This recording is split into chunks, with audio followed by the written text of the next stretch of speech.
ಕಾಲ ಎಳೆದವನು ಏನೋ ನಾವು ನಿರ್ಮೂಲವಾಗಿ ಸಾಯೋಣ ಅಂದ್ರೆ ಅದಕ್ಕೂ ಬಿಡಲ್ವಾ? ನಾನು ಅದಕ್ಕಲ್ಲ. ನಿಮ್ಮಪ್ಪ ಸತ್ತ ನೀವ್ಯಾಕ್ರೆ ಸಾಯಕ್ಕೆ ಹೋಗ್ತಾ ಇದ್ದೀರಾ? ಬಿಟ್ಟು ನಮ್ಮಪ್ಪ ಸತ್ತ ಅಂತ ನಾವ್ ಯಾಕೋ ಸಾಯೋಣ? ನಮಗೇನೋ ಮಾಡಿಟ್ಟಿಲ್ವಲ್ಲ ಅಂತ ನಾವು ಸಾಯಕ್ ಹೋಗ್ತಿದೀವಿ. ತಿಳಿತಾ? ಬಾರ ಮಾಡ್ಕೊಳ್ಳಿ, ಎಂಟೆ ಕೋಳಿ. ಅಯ್ಯೋ, ನಿಮ್ಮನ್ನೇ ಹೊಡ್ಕೊಂಬಂದಲ್ಲಯ್ಯ ನಾನು. ಯಾಕೆ ನೀವು ನನ್ ಕಾಲ ಎಳಿಯಕ್ ಬಂದ್ರ? ಹಾಗಲ್ಲಯ್ಯ, ನಿಮ್ಮ ಅಪ್ಪ ಕೊಟ್ಟಿರೋ ಆಸ್ತಿನ ನಿಮಗ್ ಕೊಟ್ಟು ಹೋಗೋಣ ಅಂತ ಬಂದಿದ್ದೀನಿ ಕಣಿಯ. ನಿಮ್ಮಪ್ಪ ಹೇಳಿದ್ರು, ಈ ಆಸ್ತಿಗೆ ದಿನ 2 ಊದಿನ ಕಟ್ಟಿ ಹಚ್ಚಿ ಮಳ ಹೂ ಹಾಕಿ ಬ್ರಹ್ಮಾಂಡವಾಗಿ ಪೂಜೆ ಮಾಡು ಅಂತ ಹೇಳ್ತಾರಪ್ಪ. ಸಾಯಕ್ ಮುಂಚೆನೆ ನಿಮ್ಗೆ ಹೇಳ್ಬಿಟ್ಟಿದ್ನ? ಆಯ್ತಪ್ಪ, ಮುಗಿತಪ್ಪ, ಬರ್ಲೇನಪ್ಪ, ನಮ್ಮನ್ನು ಉಳಿಸಿಬಿಟ್ಟು ಪುಣ್ಯ ಕಟ್ಕೊಂಡ್ರಿ. ನಾವೇನಾರ ಸತ್ತೋಗಿದ್ರೆ ಆಸ್ತಿ ಎಲ್ಲಿ ಸಿಗ್ತಾ ಇತ್ತು? ಎಲ್ರಿಗೂ ನಮಸ್ಕಾರ. ನಾವೇನ್ ಸಾಯಕ್ಕಿಲ್ಲ. ಈ ಆಸೆ ಸಿಕ್ಕಿದ ಮೇಲೆ ಯಾಕೆ ಸಾಯ್ತೀವಿ? ಹೋಗ್ಬಿಟ್ರೆ ಎಲ್ಲರೂ ಹೋಗ್ಬಿಟ್ರು. ಬಿಚ್ಚು ಬಿಚ್ಚ ಏನ್ ಬಿಚ್ಚ? ಅಡಿಲೇನಾರ ನೋಟ್ಗಿಟ್ಟಿಟ್ಟವನ? ಅಣ್ಣಯ್ಯ, ಇದೇ ಬೆಳೆ ಬೆಟ್ಟೆ ಕಳ್ಸೋದು ನಮ್ಮಪ್ಪ. ನನ್ನ ಮಗ ಅಂತಂದು ಜಾತ್ರೆಯಲ್ಲಿ ಮಿಠಾಯಿ ಅಂಗಡಿ ಇಡಕ್ಕೆ ಅಂತ ಕಾಣತ್ತೆ. ಇಂಥ ನನ್ನ ಮಗ ನಮ್ಮಪ್ಪ. ಅಡಿಲೇನೈತೆ ನೋಡು.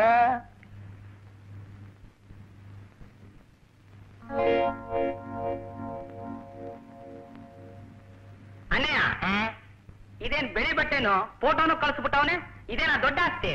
ಓ, ಮತ್ತೆ ಬಿಳಿ ಬಟ್ಟೆ ಒದ್ಕೊಂಡ್ಬಿಟ್ಟು ಎದೆ ಮೇಲೆ ಫೋಟೋ ಇಟ್ಕೊಂಡ್ಬಿಟ್ರೆ ಹೊಟ್ಟೆ ತುಂಬತಾ ಇದೆ ಅಂತ. ಅಣ್ಣಯ್ಯ, 2 ಊದ್ಗಡ್ಡಿ ಅಂಟು ಅನ್ನಲ್ಲ, ಅದು ಯಾರಕ್ಕೆ? ಇನ್ಯಾರಿಗೋ? ಇವನಿಗೆ 1 ಮೊಳ ಹೂ ಹಾಕೋನ್ನಲ್ಲ ಅದು? 1 ಮೊಳ ಹೂ ಎಲ್ಲಿ ಸಾಕಾಯ್ತದಪ್ಪ? 1 ಮಾರು ಹೂ ಬೇಕು.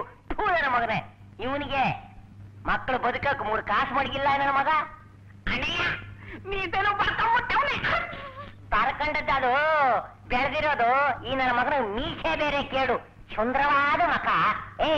ಅವನ್ನೇನೋ ಅಲ್ಕಿರ್ತೀಯ ಬಿಸಾಕ ಅಣ್ಣಯ್ಯ.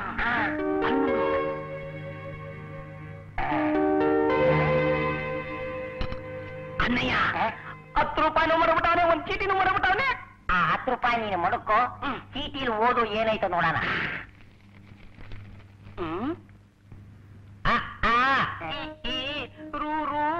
ನಿನ್ ತಲೆ ಅದನ್ನ ಬರ್ದವನೆ ಜೊತೆ 2ನೇ ಕ್ಲಾಸ್ ಬಗ್ಗಿನೂ ಓದ್ಬಿಟ್ಟಿದ್ರೆ ನನಗೆ ಸ್ಕೂಲ್ ಕಳಿಸ್ತೀಯ? ನೀನು ಓದ್ಯಾ? ನೀನೇ ಓದು. ಹೊಲ್ದಾಗ ಬ್ಯಾಲ್ಡ್ ಕಾಯಿ ಕೇಳಕ್ ಹೋಗಿದ್ದೆ. ನನ್ನ ಮುದ್ದು ಮಕ್ಕಳಿರ ನಿಮ್ಮಿಂದ ಪೂಜೆ ಮಾಡಿಸ್ಕೊಂಡು ಸ್ವರ್ಗ ಸೇರ್ಬೇಕು ಅಂತ ಆಸೆ ನನಗಿಲ್ಲ. ನಾನು ನಿಮ್ಗೆ ಹಿಂಸೆಯಿಂದ ಬೆಳೆಸಿದ್ದು ಯಾಕೆ ಅಂದ್ರೆ ನಿಮಗೆ ದುಡ್ಡಿನ ಯೋಗ್ಯತೆ ಏನು ಅಂತ ತಿಳಿಲಿ ಅಂತ. ನಮ್ಮಪ್ಪ 10 ವಜ್ರಗಳನ್ನ ನನಗೆ ಕೊಟ್ಟು ಅದರಲ್ಲಿ 1 ಮಾರಿ ಈ ಮನೆ ಮಾಡಿ ನಿಮ್ಮನ್ನು ಬೆಳೆಸ್ದೆ. ಇನ್ನು 9 ವಜ್ರನ ನಿಮಗಾಗಿ ನನ್ನ ತಂದೆ ಕೊಟ್ಟ ಹಳೆ ಬೀರು ಹಿಂದೆ ಗೌಪ್ಯವಾಗಿ ಇಟ್ಟಿದ್ದೀನಿ. ಅದನ್ನ ತಗೊಂಡು ಸುಖವಾಗಿ ನೀವು ಬಾಳಿ. ತಾತ ನಿಮ್ಮ ತಂದೆ ಶ್ರೀಶೈಲ ತಿರುಪತಿ ಕಂಚಿ ಕಾಳಹಸ್ತಿ ಜೋಶಾಯಿ. ಅಣ್ಣಯ್ಯ, 9 ವಜ್ರ. ಅಬ್ಬರು ಪೇಟ ನೋಡ, ಕನ್ನಡಕ ನೋಡ, ಕನ್ನಡಕ ಅಬ್ಬರಿ ಮೀಸೆ ನೋಡ, ಮೀಸೆ. ಅಪ್ಪನ ಫೋಟೋಕ್ಕೆ ಗೋಲ್ಡ್ ಫ್ರೇಮ್ ಹಾಕಿಸ್ಬೇಕು, ಮಲ್ಲಿಗೆ ಹೂ ಹಾಕ್ಬೇಕು. ಫೋಟೋ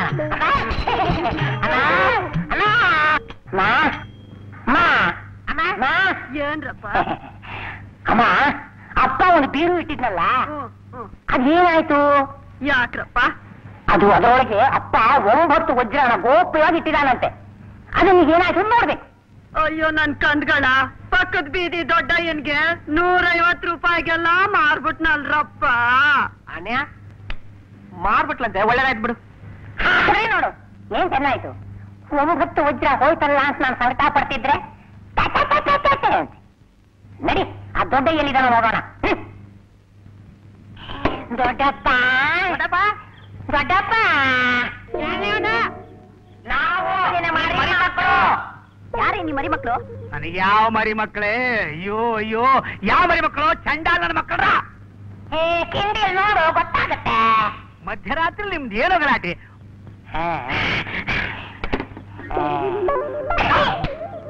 ಜೇನುಳ ಜೇನುಳ. ಯಾರೋ ನೀವು? ನಾನು ಮರ್ತು ಬಿಟ್ಟಿಯಾ? ಇವನು ನನ್ನ ತಮ್ಮ ಬಾತುಕೋಳಿ, ನಾನು ಎಂಟೆ ಕೋಳಿ. ಕೋಳಿ ನನ್ನ ಮಕ್ಕ ಅರ್ಧ ರಾತ್ರಿ ಬಂದು ಯಾಕೋ ನನ್ನ ಪ್ರಾಣ ತಿಂತೀರಿ ನೀವಿಲ್ಲಿ? ಈ ಅರ್ಧರಾತ್ರಿ ನಾವು ಬರ್ದಿದ್ರೆ ನೀನೆಲ್ಲ ಉಳಿತಿದ್ಯೋ? ದೊಡ್ಡಪ್ಪ ದೊಡ್ಡಪ್ಪ, ನಮ್ಮಪ್ಪ ಯಾರು ಬಂದ ನಿಮ್ಮ ಮನೆಗೆ? ನಿಮ್ಮಪ್ಪ ಸತ್ತ ಅರ್ಧ ದಿನ ಆಯ್ತು, ಅವನು ಹೇಗೆ ಬರ್ತಾನಿಲ್ಲಿ? ಯಾಕೆ ಬರೋದಿಲ್ಲ? ಅಲ್ಲೇ ಇರೋದು ಸ್ವಾರಸ್ಯ.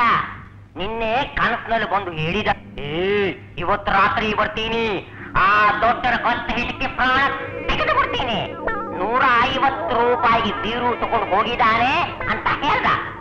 ನಿನ್ನ ಪ್ರಾಣ ಹೋಗಬಾರದು, ನಮ್ಮ ಆಸ್ತಿ ನಮಗುಳಿಬೇಕು, ನಿನ್ನ ಪ್ರಾಣ ನಿನಗುಳಿಬೇಕು. ಅದಕ್ಕೊತ್ತು ಹೋಗಿ ಬೀರು ತಗೊಂಬಾರೋ. ಇರೇ ಒಳಗೆ ನುಗ್ಗುತ್ತೇನೋ? ಹೆಣ್ಮಕ್ಳು ಒಳಗೆ ಹೇಗ ಮಲಗಿರ್ತಾರೆ? ಹೇಗೆ ಮಲಗಿದ್ರೆ ನಮ್ಗೇನಾಗ್ಬೇಕು? ತರ್ಲಕ್ಕೆ ಅಂದ್ರೆ ನಾನು ಆಗ್ಲೇ ಆ ಕ್ಯಾಚಂದ್ರ ಸಲೂರ್ ಸಿಂಗಾರಪ್ಪನಿಗೆ 200 ರೂಪಾಯಿಗೆ ಮಾರಿಬಿಟ್ಟೀನಿ. ಅಲ್ಲಿ ಹುಡುಕು ನಿಮ್ಮ ಅಪ್ಪನ ಹೋಗಿ. ನಾನೇನಾದ್ರೂ ಅಡ್ಡ ಬರ್ದಿದ್ರೆ ಒಳಗೆ ನುಗ್ಗಿ ನನ್ ಜಾಗ ನೀ ಬಲಗ್ ಬಿಡ್ತಿದ್ದಿ. ನಮ್ಮನ್ನೇನು ತಿಳ್ಕೊಂಡಿದ್ಯಾ? ನಾನು ಬ್ರಹ್ಮಚಾರಿ. ನಾನು ಬಾಲ ಬ್ರಹ್ಮಚಾರಿ. ನಮ್ಮನ್ನೇನು ಕ್ಯಾಚಂದ್ರಕ್ಕೆ ಹೋಗು ಅಂತೀಯಾ? ನೀವು ಕ್ಯಾಚಂದ್ರಕ್ಕಾದ್ರೆ ಹೋಗ್ರಿ, ಎಲ್ಲಾದ್ರೂ ಹೋಗ್ರ. ಪ್ರಾರಬ್ಧ ಮುಂಡೇದು ಕ್ಯಾಚಂದ್ರ ಸೇವಿಂಗ್ ಸೆಲೂನ್ ಮಾಲೀಕ ಸಿಂಗಾರಪ್ಪ 200 ರೂಪಾಯಿ. ಈಗ ನಿನ್ ಜೇಬಲ್ಲಿ ಎಷ್ಟಿದೆ ದುಡ್ಡು? 11 ರೂಪಾಯಿ. 11 ರೂಪಾಯಿ. ನಿನ್ನ ಹತ್ರ? ನನ್ನ ಹತ್ರ ಏನೂ ಇಲ್ಲ.